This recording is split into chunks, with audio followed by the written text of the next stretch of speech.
Papers signed. Got disclosure more or less. Hello. Today, I met with her and her lawyer.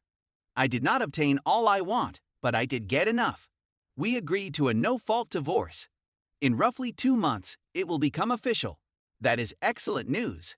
This gives me a sense of relief, but it also makes me very sad. To begin with, she did not or could not look at me for virtually the whole duration of the process.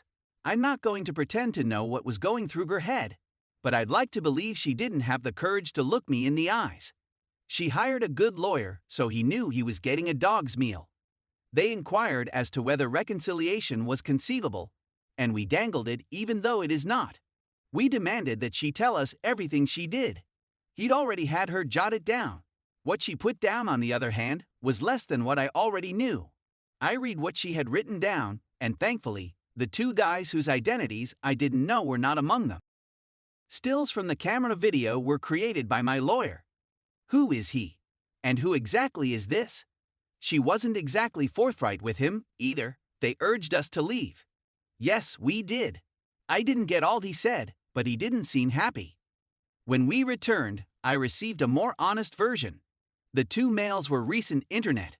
She'd been having an affair with FT for the most of the time I'd known her. She said that she had a falling out with him shortly after I proposed and continued to do so until approximately a year into our marriage. On that point, I guess I believe her. I mean, I shouldn't trust anything she says, but I did wonder if she had ever been true to me throughout our marriage. On July 4, 2019, she began hitting FP, my colleague, Amber's husband. We had our 4th BBQ at my place, and she gave him a while I was present. She said she didn't love him but was simply having fun with him. During this year, she just became more daring and began up with random males from online dating services. I'm quite sure she had some parking lot connections and whatnot, but I didn't inquire. I asked the solicitors if we could use the room for a few minutes, because I needed to ask a personal question. They walked away. I inquired as to why. Not because she cheated, but because she married me. Why didn't she just say no? She said that she loved me. Heh, that's a great way to put it. She wanted to marry. She want the safety. In bed, I was okay. But she's been a fan of FT for 10 years. He was not leaving his wife and her time was running out. So I was essentially a meal ticket. She said I made her happy, but she was only interested in what she wanted. For those who are curious, they were both fired. Amber caused a commotion at work. I didn't have to make a big deal about anything. SDBXW lives at home with her parents. I'm not sure what FT and Mrs. FT are up to. It was stated to me that it was none of my concern. I believe he is attempting to maintain his marriage. If he remains married, I may have to beat him. I inquired whether there was anything more I should know. She said that she had an abortion 2 years ago since she didn't know who the father was.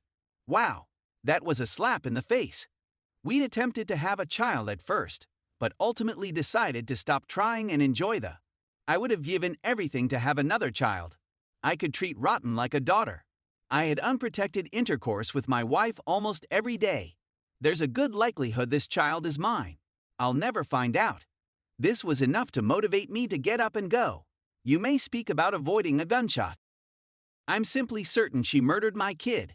If anybody here has actually done any boxing, you'll know that there comes a time when the hits keep coming but you don't feel them. They're inflicting damage, but it's not as painful as the first few blows. It's just too much, and you get numb to them. This is where I am right now. I wouldn't be shocked if she told me she sparked the Chicago fire. I summoned the attorneys once again. I told mine to switch to Plan B. Plan B is that I remove my alimony demand off the table. I want the divorce agreement completed and uncontested. This is the quickest method. I wanted to argue that the second criterion for reconciliation was for her to all those other guys, which is obviously impossible. But there's no use in being smart here. I'm not going to lie, the abortion has me worried. I don't want to be reminded of this lady on a monthly basis, even if it's in the shape of a salary. So she signed at 5:43 p.m. It will be official in around 2 months. I maintain my home, my retirement assets, and all of my property. Neither of us receives alimony. She receives $73K from our savings. She is not to contact me again, and we are done. What happens to her now is irrelevant to me. I'm not interested in finding out what she'll do. I don't mind.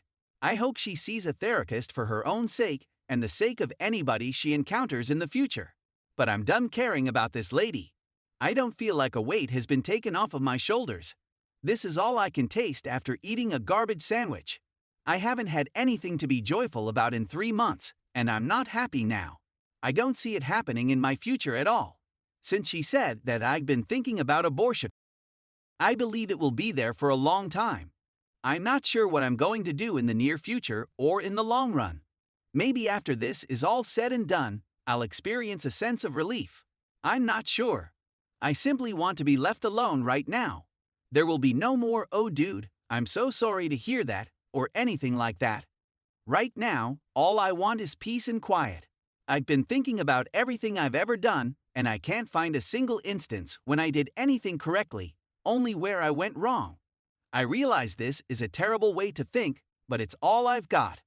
All I can say is that at least I got to keep my belongings this time. But I'm not going to do it again. Story 2.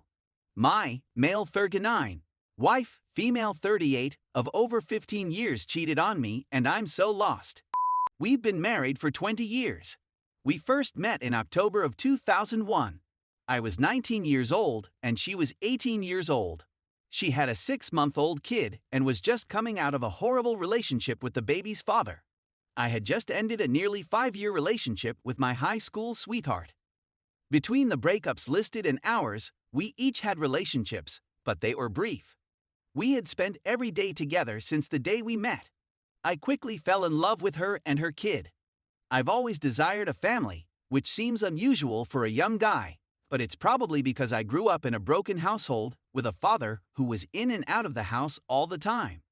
My father died in April of 2003, and as I previously said, we had a poor relationship. When Dad died, I was devastated because he tried so hard to be in my life when I was 16 or so, and things were better. But I didn't have time for it, I think. He got close to my wife's daughter, who was also my daughter at the time. I tried not to interfere with her biological father being a part of her life, but he refused, so I was more than delighted to be her father. Not even a month after my father was laid to rest, our lives would never be the same. We lost our little child in an accident in early May 2003, when she was with her birth parents. Our world had been flipped upside down, and we were both in a state of disarray. We tried all we could to be there for one another and somehow made it. It wasn't anything that pulled us closer together, but I believe it bonded us in a different way.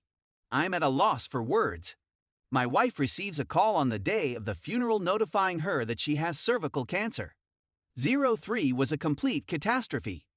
She discovers she's pregnant while going in for checks on that and thinking out a plan to combat the cancer. We had no intention of having children after losing one. We didn't want to even take the chance. We were outraged, but we had no other alternatives. So our kid, M17, was born in January of 2004. During the pregnancy, the malignancy had vanished. Then, in May or June, it reappeared and again. We were taken aback by an unforeseen pregnancy, and the cancer has returned. The second baby boy, M16, is born in March of 2005. We are getting married in July of 2005. Then, in late 2006, we began trying for a daughter to round out the family. She was advised that she wouldn't be able to become pregnant since doctors had to remove a huge portion of her cervix, but that if she did, it would be better sooner rather than later. Our youngest kid, F14, a baby girl, is born in September of 2007. Later that year, the band I was in disbanded, and I sank into a deep despair. I'd struggled with drug misuse since I was 15, but it began to reemerge. My wife experienced some postpartum depression as well, so she began using as well. 2008, I got into a little difficulty and then cleaned up. We lost a very close buddy to suicide/overdose in late 2009, and after relapsing, we resolved to become responsible adults. I ultimately finished my GED and moved on to get a decent job with nice benefits to help support our family. It was a physically hard foundry work that took its toll on me. This resulted in another relapse in 2010 and 2011, but we were able to keep it under control since we were taking prescription medications. I used heroin and needles intermittently until 2015, when I began using them full-time. Then she did. That didn't last long until I dozed off while driving and crashed. We each spent slightly around 40 days in treatment. I lasted 3 months before relapsing, and she begged and pleaded with me to quit. I threatened to leave and take the kids with me. But I didn't stop. We were both using again. Until 2017, when we made the decision to visit a methadone clinic. That lasted till the year 2019. We relapsed again, but things weren't too awful until last year, when we began taking meth, which is what led us to where we are now. I found out my wife cheated on me with one of the men, M44. We had it with a month ago. It's a brother's pal. We were experiencing issues and were growing apart. One Sunday after a 60-hour work week and staying up most nights with her. After work, I fell asleep and she was doing some wiring, and she had started a fire. When she came in the home to ask for my assistance, I reportedly woke up, stated I didn't know what was going on, and went back to sleep. I'm not sure when it happened, but that's when the two of them became more than just buddies. I felt so bad that night that I told her I understood if I had gone too far, that I despised myself for not being able to defend my family, and that I would not blame her if she wanted me out of the home. No, she replies, we can work things out. 2 weeks of her being cruel and constantly reminding me of how many times I screwed up. Then she goes on a Thursday, saying she needs time to ponder and would stay at her father's house. We're talking about ourselves. When she returns on Sunday, everything is fine until she announces she's going again. I'm disappointed, but I understand. Then I start to grow suspicious. I don't want to be that person, so I decide to contact her father to ensure she is with him. No, he did not see her over the weekend. I knew right away. She doesn't say anything about it. Admits it and continues to claim she wrecked our family and our life, and that everyone hates her and that she is so lonely. I'm angry, but I want her home because I suspect she's high on something, and it's all about the half ounce of meth the fellow just purchased. Things began to deteriorate. After I've calmed down, I'll consider what part I played in our circumstance. I never said I couldn't forgive her, but she is unable to forgive herself. When I'm done with the relationship, she says, well, if that's what you want. Or, well, if that's what you want. I've decided to call it a day. I love the girl and want her back, but she isn't the same person she used to be. She comes here when he is at work. We hug each other, and say we're going to try, but she still goes to him and claims they aren't physical since things blew out. She is still unsure. More time is required. Meanwhile, she isn't doing anything for the children. I'm a total mess, and I'm upfront and honest with my children, so they're aware of everything. They are the only people I have to speak with. My few friends just want to speak about my wife, which I don't want to hear right now. I feel like I've already given up more than I should have, and she just keeps using me and playing games with me. It's so difficult to give up on us. It's all on her. I'll accept whatever occurs, but the back and forth and uncertainty are killing me. I can't go on like this. Any suggestions or criticism would be much appreciated. I'm just so devastated and lost.